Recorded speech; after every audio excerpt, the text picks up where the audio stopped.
देश में मरीजों के लिए अब बेहतरीन अस्पताल चुनना और भी आसान होगा। QCI यानी कि क्वालिटी कंट्रोल ऑफ इंडिया ने देश भर के बड़े अस्पतालों को ग्रेडिंग देने का फैसला किया है। अब इमरजेंसी में आपको ये सोचने की ज़रूरत नहीं पड़ेगी कि कौन सा अस्पताल आपके लिए सबसे बेहतर हो सकता है।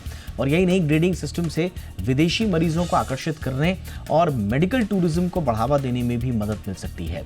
नमस्कार, मेरा नाम है दीपक डोभाल। आप देख रहे हैं आपकी खबर आपका फायदा। आज हम करेंगे QCI के इसी नई ग्रेडिंग प्रणाली का पूरा विश्लेषण, समझेंगे कि इससे क्या कुछ बदल जाएगा, क्या ये इतना आसान होगा, दुनिया में और कौन कौन से ऐसे देश हैं जहां पर ग्रेडिंग सिस्टम लागू है और उसका क्या हासिल पाया उन देशों ने, क्या क्या वहाँ पर चीज़ें बदली, हमारे यहाँ क्या क्या चैलेंजेस हैं। विस्तार से इन सारी चीज़ों पर बात होगी। मेरे साथ होंगे खास मेहमान। पहले आप देखिए ये रिपोर्ट।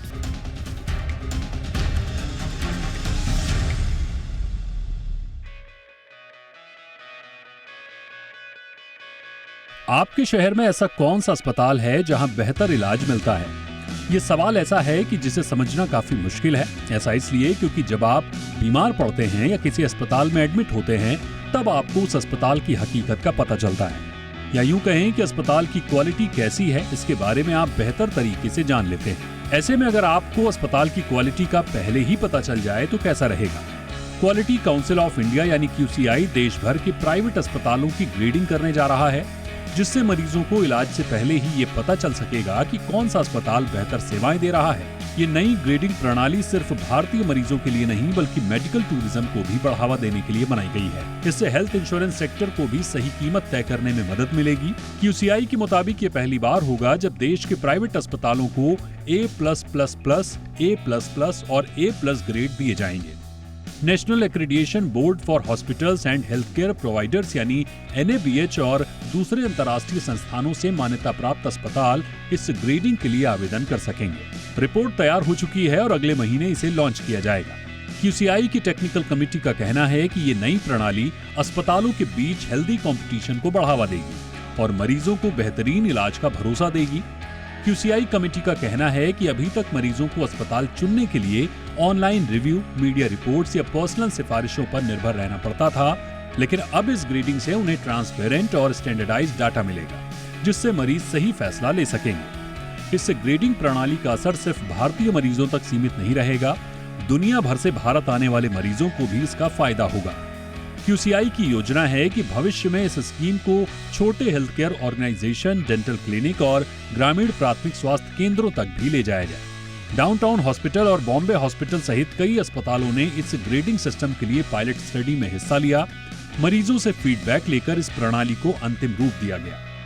बड़े अस्पतालों के डॉक्टरों का कहना है कि NABH मान्यता ये तय करती है कि अस्पताल जरूरी स्टैंडर्ड पूरे कर रहा है या नहीं, लेकिन ग्रेडिंग से मरीजों को अस्पतालों के परफॉर्मेंस की बारीकियां समझने में मदद मिलेगी। QCI इस प्रणाली को अगले महीने लॉन्च करेगा और पहले फेज में बड़े प्राइवेट अस्पतालों को कवर किया जाएगा। दूसरे फेज में छोटे health care organization, dental clinic और क्लिनिकल लैब्स को शामिल किया जाएगा। तीसरे फेज में प्राथमिक स्वास्थ्य केंद्रों को भी इस स्कीम में लाने की योजना है। भारत में हेल्थ केयर सेक्टर के लिए ये ग्रेडिंग सिस्टम एक गेम चेंजर साबित हो सकता है, क्योंकि इससे मरीजों को सही अस्पताल चुनने में मदद मिलेगी, मेडिकल टूरिज्म को बढ़ावा मिलेगा और हेल्थ इंश्योरेंस कंपनियों को अस्पतालों की सेवाओं की सही जानकारी मिल सकेगी। ब्यूरो रिपोर्ट, जी मीडिया। बहुत ही खास मेहमान इस वक्त हमारे साथ जुड़ रहे हैं। स्वागत करते हैं डॉक्टर गिरधर ज्ञानी साहब का। DG है association of health care providers. बहुत बहुत स्वागत है डॉक्टर ज्ञानी आपका हमारे शो पे। हमारे साथ हैं डॉक्टर MC मिश्रा, पूर्व डायरेक्टर हैं एम्स के। Doctor Mishra, good evening sir, बहुत बहुत स्वागत है आपका। और हमारे साथ हैं doctor Sanjeev K Singh, medical director AIMS Amrita institute of medical sciences. बहुत बहुत स्वागत है डॉक्टर सिंह आपका भी हमारे शो पे। डॉक्टर ज्ञानी सर, मैं चर्चा की शुरुआत आपसे कहूँगा और मैं देख पा रहा हूँ कि काफ़ी कंट्रीज़ में ये ऑलरेडी अडॉप्टेड है। Korea institute of health care accreditation, Swiss hospital performance evaluation, बहुत सारी कंट्रीज़ में, सिंगापुर में, फ्रांस में, कनाडा, जर्मनी, हर जगह है। हमारे यहाँ ये अब तक उतना मुकम्मल तौर पर लागू नहीं हो पाया। 2023-24 में मेरा ख्याल है कि डिपार्टमेंट ऑफ हेल्थ केयर ने एक प्रपोज ज़रूर किया था और ख़ास तौर से maternal and child health services के लिए इसे प्रपोज किया था। लेकिन अब ऐसा लग रहा है कि ये मूर्त रूप लेने जा रहा है। सर, क्या इससे होगा? ग्रेडिंग सिस्टम से क्या आप इत्तेफाक रखते हैं ये ठीक है सर? इससे इवैल्यूएशन आसान होगा? देखिए, हमारे यहाँ NABH का एक्रेडिटेशन सिस्टम ऑलरेडी लागू है हमारे कंट्री में। उससे बेसिक फ्रेमवर्क जो है हॉस्पिटल का ऑलरेडी स्टैब्लिश्ड है, जिसके through patient safety, quality of care जो है वो सारे हमारे मानक लगे हुए हैं। अब सवाल ये आता है कि मान लीजिए 100 हॉस्पिटल एक्रेडिटेड हैं, वो बेस वैल्यू पे सारे एक्रेडिटेड हैं। अब सवाल यह है कि इनको और आगे हम कैसे बढ़ाएं, इनकी क्वालिटी को और कैसे आगे बढ़ाएं।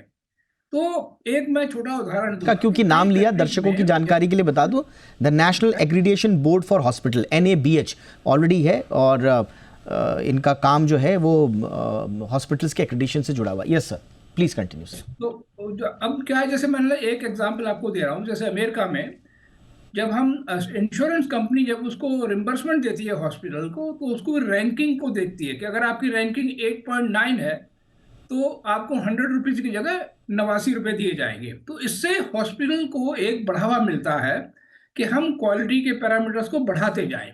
तो अब जो ये रेटिंग सिस्टम बनाया गया है, जिसमें आपको बता दूं, इसमें 10 सेक्शन हमने लगाए हैं और इसके अंदर 200 ऑडिटेबल एक्शन पॉइंट है। संजीव सिंह आपको थोड़ा सा और बताएंगे क्योंकि वो उसके कमेटी के मेंबर भी हैं। तो ये 200 जो एक्शन पॉइंट को हम इवेल्युएट करते हैं, फॉर एग्जाम्पल हम आपको बताएं कि सपोज क्रिटिकल केयर यूनिट में हम देखेंगे भैया आपके पास कंसल्टेंट 12 पेशेंट के लिए एक कंसल्टेंट है या नहीं है।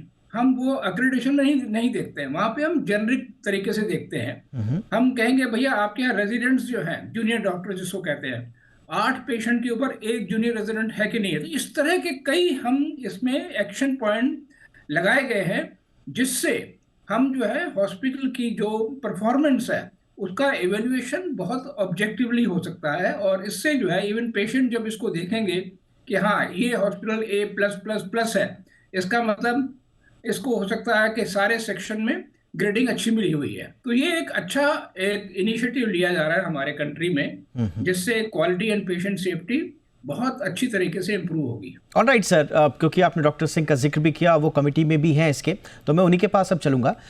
डॉक्टर सिंह, हमने देखा जैसे यूनाइटेड स्टेट्स में तो उनका जो क्राइटेरिया है वो बड़ा साफ़ सुथरा सा है। Clinical outcomes, patient experience, safety indicators, वो पेशेंट सेटिस्फैक्शन पर भी देखते हैं। और उसके बाद क्वालिटी मेजर्स जो हैं, मोर्टेलिटी रेट्स भी उसमें एक पॉइंट है, पेशेंट एक्सपीरियंस, इस तरह के उनके हैं। यूनाइटेड किंगडम में भी हमने देखा, हमारे यहाँ तो A+++, A++, इस तरह की बात हो रही है। वहाँ पर होता है outstanding, good, requires improvement and inadequate, ये वहाँ पर हैं। और वहाँ पर भी सिमिलर क्राइटेरिया हैं, patient safety, effectiveness of care, responsiveness और लीडरशिप। हमारे यहाँ थोड़ा सा डिटेल में बताइए सर, हम जो ग्रेडिंग सिस्टम तैयार कर रहे हैं उसके बेसिस क्या क्या होंगे, किन बेसिस पे आप उनको जज करेंगे? तो जैसा डॉक्टर ज्ञानी ने बताया, मिनिस्ट्री ऑफ हेल्थ ने पहले पहचाना कि बहुत सारे न्यूज़पेपर और आर्टिकल्स जाते हैं जिसमें हम ग्रेड करते हैं ये हॉस्पिटल अच्छा है, नॉर्थ इंडिया में अच्छा है, ऑन्कोलॉजी में अच्छा है। लेकिन उन्होंने ये कहा कि क्राइटेरिया क्या है। तो क्राइटेरिया के लिए उन्होंने फिर क्वालिटी काउंसिल को ये बाहर संभाला। इसको 2 भाग में बांटते हैं। एक तो हॉस्पिटल जो कि 300 बेड से ज़्यादा हैं और एक्रेडिटेड हैं, जैसे डॉक्टर ज्ञानी ने बताया, वो इसको अप्लाई कर पाएंगे। और दूसरा है सेंटर ऑफ एक्सीलेंस। अगर आपके पास अस्पताल में नहीं करना चाहते, आप केवल ऑन्कोलॉजी में करना चाहते हैं, केवल आप कार्डियोलॉजी में करना चाहते हैं, तो दोनों चीज़ इसके अंदर अवेलेबल होंगी। अब इसके अंदर एक्रेडिटेशन में काफ़ी हद तक क्वालिटी के पैरामीटर्स हैं, पेशेंट सेफ्टी के पैरामीटर्स हैं, पेशेंट सेंट्रिक और मैनेजमेंट सेंट्रिक स्टैंडर्ड्स आप उसमें एडहेयर करते हैं। अब इसके दौरान आप इसके 10 चैप्टर्स हैं जहाँ पे आपके स्ट्रक्चर, प्रोसेसेस, अब जैसे एस्थमा का मरीज़ है, हम जनरली एस्थमा के मरीज़ के लिए ब्लड का इन्वेस्टिगेशंस कराते हैं, फिर चेस्ट एक्सरे कराते हैं, फिर हम उसका सीटी कराते हैं और फिर बहुत सारी दवाइयाँ लिखते हैं। लेकिन गाइडलाइंस के हिसाब से ये सारी इन्वेस्टिगेशन की ज़रूरत नहीं है, एक पल्मोनरी फंक्शन टेस्ट की ज़रूरत है। ये सारी जो दवाएं डेरिफाइलिन, मास्ट सेल इनहिबिटर्स और लाबा और साबा, आप शॉर्ट एक्टिंग, लॉन्ग एक्टिंग ज़रूरत नहीं है। आपको inhalational corticosteroid with long acting beta agonist देना चाहिए। तो गाइडलाइंस के हिसाब से हर न्यूरोलॉजिस्ट, इंटरनल मेडिसिन, कार्डियोलॉजिस्ट, हर जना एक तरह से इलाज करे। तो बहुत 30 ऐसे प्रोसेसेस हैं, जैसे डायबिटीज़ है, हाइपरटेंशन है, सेप्सिस है, स्ट्रोक है। तो इसका पूरे अस्पताल में जब मरीज आए तो स्टैंडर्डाइज तरीके से इसका इलाज होगा। वो हर डॉक्टर अलग अलग तरीके से इलाज नहीं करेगा, उसी के हिसाब से इलाज करने के बाद इसका आउटकम मेजर होगा।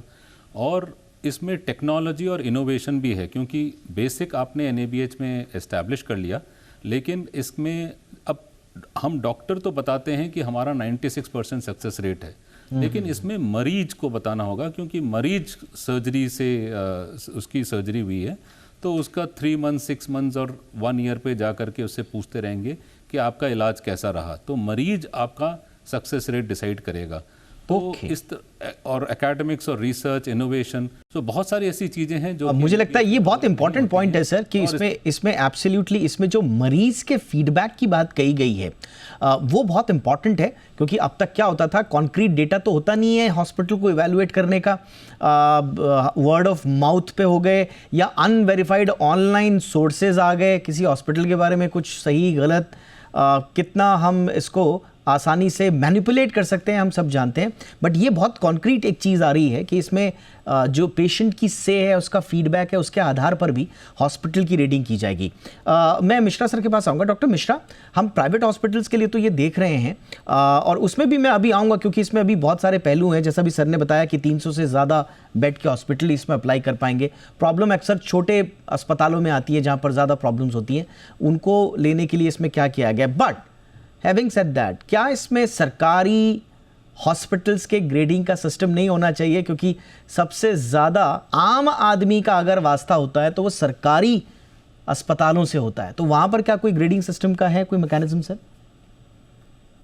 दीपक जी धन्यवाद ये चर्चा रखने के लिए। बहुत महत्वपूर्ण चर्चा है। डॉक्टर ज्ञानी तो इसके बहुत ज्ञानी हैं, क्योंकि इन्होंने तो हेड किया है क्वालिटी काउंसिल ऑफ इंडिया को और स्थापित किया इस भारत में। और ऐसा नहीं है कि क्वालिटी अभी असेस नहीं होती है विभिन्न अस्पतालों में, खासतौर से मैं कहूँगा निजी अस्पतालों में और गवर्नमेंट में भी। हर कॉरपोरेट हॉस्पिटल, हर प्राइवेट हॉस्पिटल में, बड़े अस्पतालों में एक क्वालिटी डिपार्टमेंट है, आज भी है, पहले भी था और आगे भी रहेगा। इसको ऑब्जेक्टिविटी देने के लिए ये बहुत अच्छा कदम क्वालिटी काउंसिल ऑफ इंडिया ने उठाया है। और इसमें देखिए की परफॉर्मेंस इंडिकेटर्स हो क्या सकते हैं किसी भी हॉस्पिटल के लिए, कि आपने जैसे जिक्र किया मोर्टेलिटी, बिल्कुल हॉस्पिटल मोर्टेलिटी और हॉस्पिटल सेफ्टी, पेशेंट सेफ्टी, आज दो बहुत बड़े महत्वपूर्ण मुद्दे हैं किसी भी हॉस्पिटल के लिए। और उसमें इन्फेक्शन रेट्स क्या है, हॉस्पिटल एक्वायर्ड इन्फेक्शंस क्या है, अगर आईसीयू में है तो वेंटिलेटर एसोसिएटेड निमोनिया कितना हो रहा है, कितना हम बचा पा रहे हैं, एंटीबायोटिक यूजेज क्या है, या यूरिनरी ट्रैक्ट इन्फेक्शन कितना हो रहा है, या सेंट्रल लाइन एसोसिएटेड इन्फेक्शन कितना हो रहा है, बेड ऑक्यूपेंसी कितनी है, और दूसरा ये है कि पेशेंट टर्नओवर कैसे है, वेट टाइम कितना है, अगर किसी के कोई समस्या आई, किसी ने कंप्लेंट करी, उसका निवारण के लिए कितना एफिशिएंट सिस्टम है, उसमें कॉस्ट क्या आ रही है, रीएडमिशन कितने हो रहे हैं, स्टाफिंग रेशियो क्या है, जो आपने जिक्र किया और बहुत महत्वपूर्ण बात हो जाती है। और ये सरकारी अस्पतालों के लिए, इवन निजी क्षेत्र के अस्पतालों के लिए ये होगा to putting horse before the cart, because आज कॉर्पोरेट हॉस्पिटल्स, प्राइवेट हॉस्पिटल्स उतना ही एम्प्लॉय करते हैं जितने वो सोचते हैं इससे काम चल जाएगा। यदि हम परफॉर्मेंस इंडिकेटर निकालेंगे और स्टाफिंग रेशियोज की बात करेंगे तो आईसीयू में कितनी नर्सेज हैं, बेड पेशेंट बेड रेशियो क्या है, कॉस्ट कितनी आ रही है, मेडिकेशन, मेडिकल एरर्स क्या रिपोर्ट हो रही है कि नहीं हो रही है, इक्विपमेंट सेफ्टी कैसे है, स्टरलाइजेशन प्रोसीजर कैसे है, दूसरे सेफ्टी एक बहुत बड़ा इश्यू है। Absolutely sir. Length of stay क्या है अस्पताल में, एवरेज लेंथ ऑफ स्टे क्या है पर्टिकुलर बीमारी के लिए, पर्टिकुलर सर्जिकल डिजीज के लिए, और उसके अलावा पेशेंट सेटिस्फैक्शन तो है ही, मेडिकल एरर्स जैसे मैंने कहा, एफिशिएंसी कितनी है, कैंसिलेशन अगर ओटी में हो रहे हैं तो क्यों हो रहे हैं, कितने हो रहे हैं। फिर इसमें मेरे ख्याल से डॉक्टर ज्ञानी को पता होगा या डॉक्टर संजीव को पता होगा कि इमरजेंसी डिपार्टमेंट्स का भी असेसमेंट है। और जैसे डॉक्टर संजीव ने कहा, इसमें कोई हॉस्पिटल की स्ट्रेंथ अगर इमरजेंसी केयर की अच्छी है तो वो उसमें अपने को अप्लाई एब्सोल्युटली सर, कुल मिला के ऐसा लग रहा है कि फर्स्ट टाइम हम बात कर रहे हैं। बीते कई सालों से मैं हेल्थ केयर से जुड़ी हुई बातों को कवर कर रहा हूँ, उस पर शोज़ करता हूँ, आप तीनों लोग मेरे शोज़ पे आते रहे हैं, लेकिन पहली बार ऐसा लग रहा है कि we are aligned with global trends. हम ग्लोबल हेल्थ केयर की तरफ जा रहे हैं और बड़ा अच्छा लग रहा है, क्योंकि सिंगापुर जैसे हमारा व्यक्तिगत एक्सपीरियंस है वहाँ के, हमने देखा वहाँ पर इंटीग्रेटेड है पेशेंट फीडबैक, क्लिनिकल आउटकम्स, और एशिया के वहाँ पर बेस्ट सिस्टम्स में से माना जाता है। सिमिलर अगर भारत में भी हो रहा है, हमारे हॉस्पिटल्स में भी हो रहा है, वाकई ये एनकरेजिंग है। इसमें बिल्कुल बधाई के पात्र हैं हमारी क्वालिटी काउंसिल से जुड़े हुए तमाम लोग। लेकिन इसके छोटे से ब्रेक के बाद हम थोड़ा सा इसमें कुछ चैलेंजेस भी आ रहे हैं, उन चैलेंजेस पर भी बात करेंगे और ये समझने की कोशिश करेंगे कि भविष्य में उन चैलेंजेस से पार पाने के लिए हमारे पास क्या सिस्टम है। खासतौर से मैंने जो छोटे अस्पताल का 300 बेड से नीचे वाले अस्पतालों का कैसे हम क्वालिटी इंश्योर करेंगे। छोटे से ब्रेक के बाद इस पर चर्चा।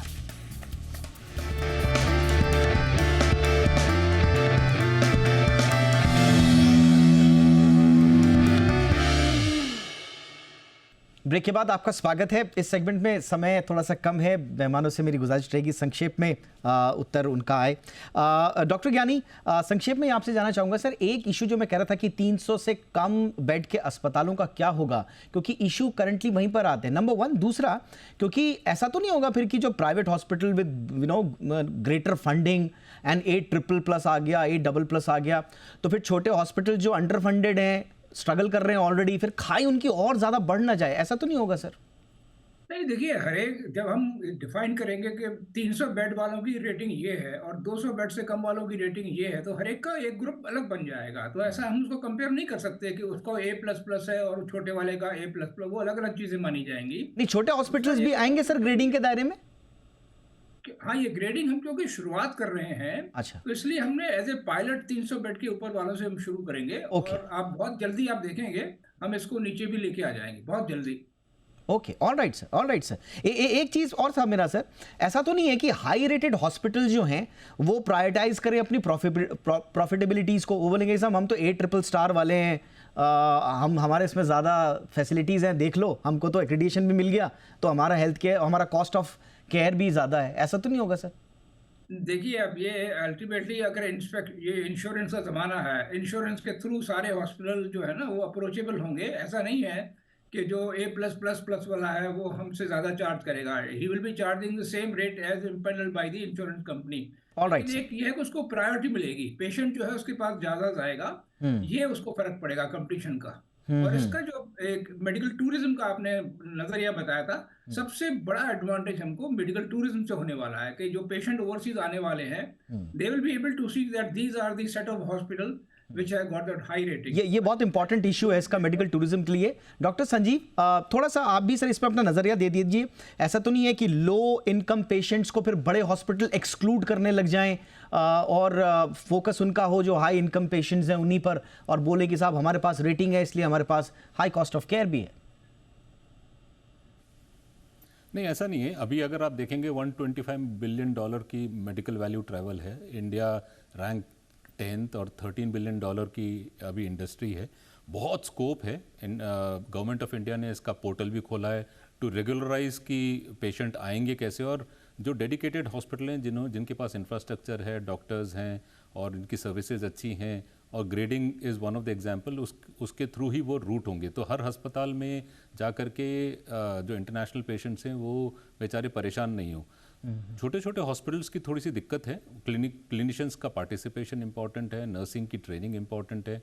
Unfortunately under graduate post graduate में ये ट्रेनिंग थोड़ी सी दिक्कत है, मतलब वो मिलती नहीं है, वो बहुत ही अभी साइंटिफिक है। क्वालिटी से रिलेटेड ट्रेनिंग हो तो छोटे छोटे हॉस्पिटल्स भी इमीडिएटली इसके अंदर जुड़ेंगे। एब्सोल्युटली। तो फिर यहाँ पर क्वालिटी एजुकेशन और स्किल डेवलपमेंट का इशू आ जाता है। बट आपने बहुत अच्छा पॉइंट रखा सर, अगर वहाँ पर चीज़ें दुरुस्त हो गई तो फिर आगे हमें काफ़ी मदद मिलेगी। डॉक्टर मिश्रा, आपका भी इसमें इनपुट सर, क्योंकि मेरी चिंता बार बार आम आदमी को लेकर है, कहीं ऐसा ना हो कि ग्रेडिंग सिस्टम एक ऐसा खाई बांट दे बड़े हॉस्पिटल्स में, 8++ हॉस्पिटल्स में, और फिर नॉर्मल आदमी जहाँ जाता है उन हॉस्पिटल्स में कोई खाई तो नहीं बनेगी सर?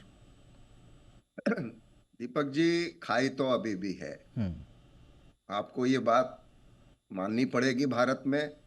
और जब हम कहते हैं हेल्थ टूरिज्म के लिए हम ये कर रहे हैं तो मैं उसको उचित नहीं मानता। हमको अपने जो पेशेंट्स हैं, भारत के नागरिक हैं, उनके लिए हम क्वालिटी इंडिकेटर्स लगाएं तो बाहर वालों के लिए लगते हैं, स्वतः लग जाएंगे। इसमें कोई अलग से कुछ करने की आवश्यकता नहीं है। हम ये कहें कि हेल्थ टूरिज्म बढ़ाने के लिए हम क्वालिटी लगाएंगे तो वो ठीक है, एक आर्गुमेंट उसका सोल पर्पस ना हो। लेकिन अगर आप आते हैं मेरे पास अपना उपचार कराने, तो क्या आपको वो क्वालिटी नहीं मिलनी चाहिए? तो ये प्रश्न जो भारत में है ये बहुत महत्वपूर्ण है।